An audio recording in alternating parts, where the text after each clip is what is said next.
Hey guys, happy Tuesday. I hope everyone is well. I hope everyone is having a great day today.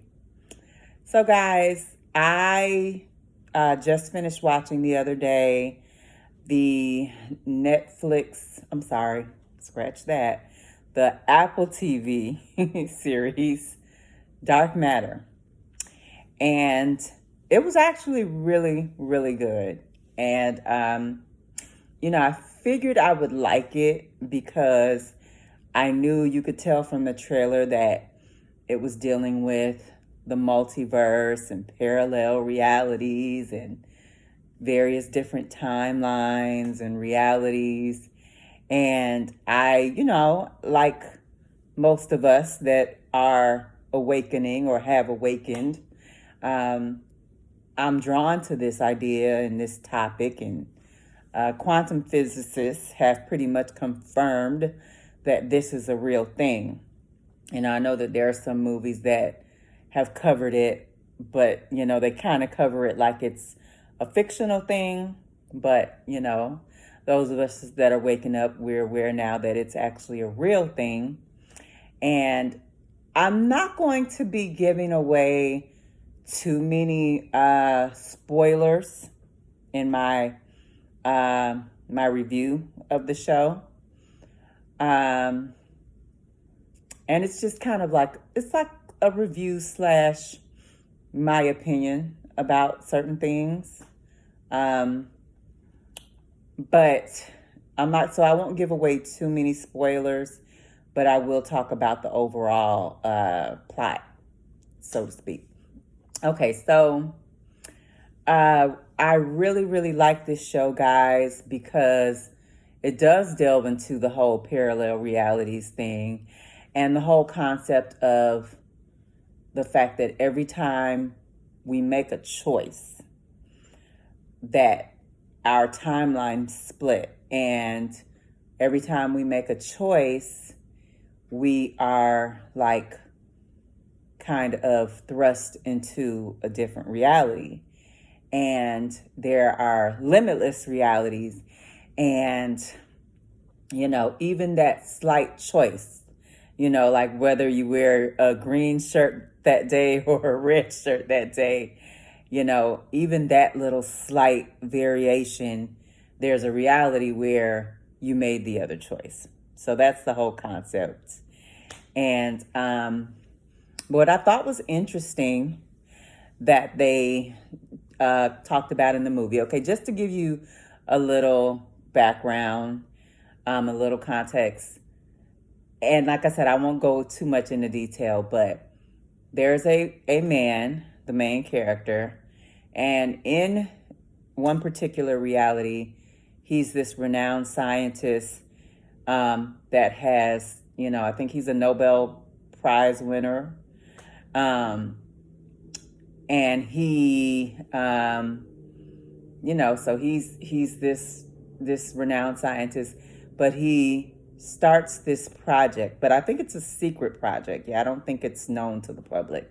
He has other achievements and accomplishments that are known to the public, but this particular thing, the building of this box, and you could almost say it's like a time travel box, but within the box, you can visit different realities pertaining to yourself and the different realities you chose.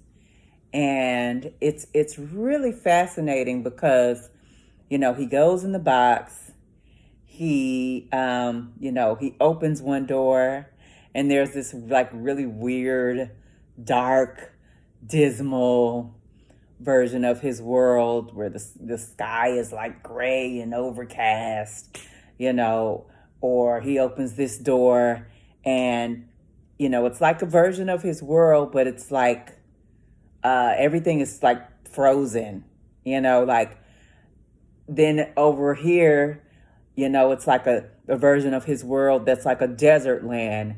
And then, then you get into these worlds that like where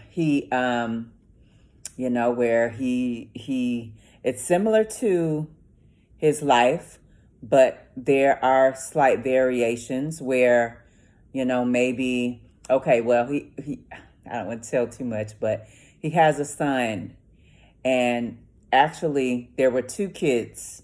There were twins, and one of the twins died in his current reality, but then in another reality, the twin actually survives. So there are so many different variations. One reality, he's married to his wife with his kid. The other reality, he decided not to marry the wife, and, he goes on to be this renowned scientist.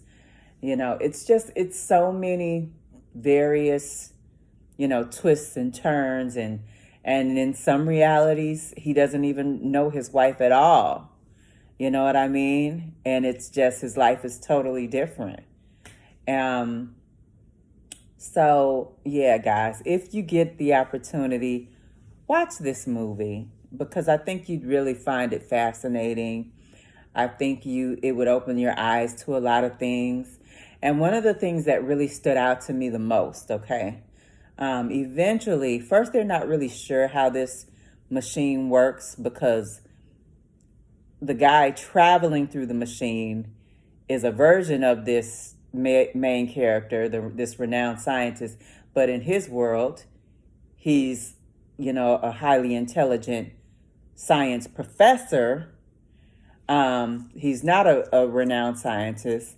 He's a highly intelligent science professor that was, contemplating the idea of something like this box, but he never really could piece it together as far as how to, how to actually bring it into fruition and make it real. Okay, so, when he gets into the box to try to go back and find his life, and I want to explain this right. I'm trying not to reveal too much, but he has to go back into the box to try to find his life because he actually switches places with the renowned scientist. And how and why, I won't say, but they switch places. So he has to go back in the box and try to navigate to get back to his world where he's married with his wife and his son. And at first, it's he and another one. It's he and a woman that are going together. And at first, they don't know how to navigate the box. Then finally, through trial and error, they figure out that it has to do with your mind and what you're thinking about. They finally figured that out. And so they figure this out, that it has to do with your mind. And, which is pretty cool. It's a mental thing. But then what ends up happening is, so they start to be very intentional. They start to think about the world that they want to see. They start to write down details of what that would look like, and that's something that's beneficial to us, that we know that, writing things down, scripting is very beneficial, and it helps to focus our minds. But the funny thing about it is, even with being very intentional, even with thinking about what they want and writing it down, some way, somehow, they end up still manifesting, a world that looks somewhat similar to what they had thought about and wrote down, but that is not exactly what not exactly what they expected to see, because it'll have those positive aspects, but then there are a lot of things within that world that are darker and not what they were trying to manifest. And that there's a lot of negative things in there as well. And they're trying to figure out why that was happening. And then they finally realized that, oh, okay, well, I was hoping and believing and wishing and praying for this. And, I specifically said I wanted this, but guess what was coming into play as well? their subconscious mind, their subconscious doubts and fears and anxiety. All of that was coming into play as well and manifesting itself along with the things that they actually wanted to see. And I thought that was so interesting because, this is what happens in our everyday lives. We want to manifest a particular reality and or manifest a particular thing, and we try to be so focused and so intentional, but no matter what, those subconscious things that are there, the doubts, the fears, the guilt, the anxiety, what have you. Sorry about that, guys. That's the oven warming up. Those things are going to come into play regardless. But, we do have a way around those things. We have to make sure that we're doing our shadow work. You have to acknowledge those things, work through those things, try to heal those things, confront those things, bring them to the surface so that they don't come up later on. And, we can do that through therapy. We can do that through counseling. We can do that through journaling. We can do that instead of running away from our fears and our, the things, our triggers and the things in our past that we don't want to look at, by looking at those things and, having maybe the difficult conversations with other people that we need to have. We can overcome those things through positive affirmations, through journaling, even listening to subliminals, that helps too. But yeah, guys, so it just, that part in particular really stood out to me because I was thinking, oh, wow, that's interesting, and that's what tends to happen, and you can be so intentional and you can hope and you can wish for whatever you're trying to manifest and have the best of intentions and still don't quite manifest what you were hoping for. So that was something I'm like, that's a big takeaway, a big lesson, something that we can all,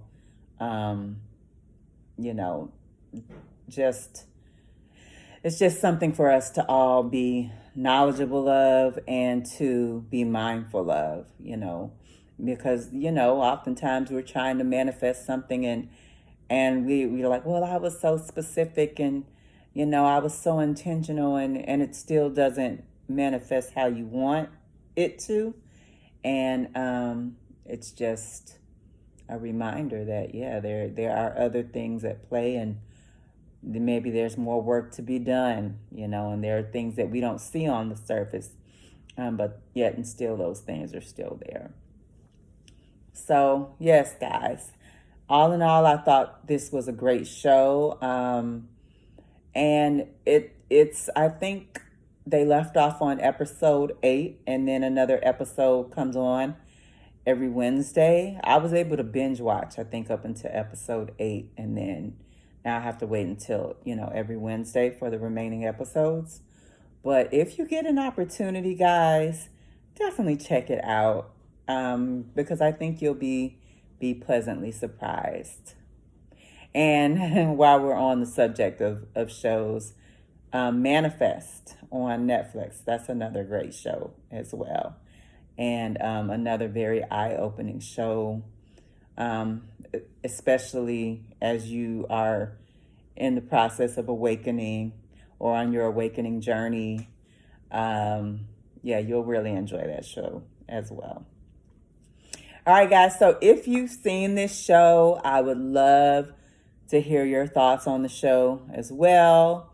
Or if there's something in the show that you found to be particularly interesting that you want to share or that you think is interesting and you want to hear my opinion or others' opinions on it, definitely drop a comment, because I want to know what you guys thought about it. And, or, also drop a comment if you plan on checking it out. And don't forget to like and subscribe as well, guys. And just thank you guys so much for the love and the support. And I'll see you guys next time. Bye.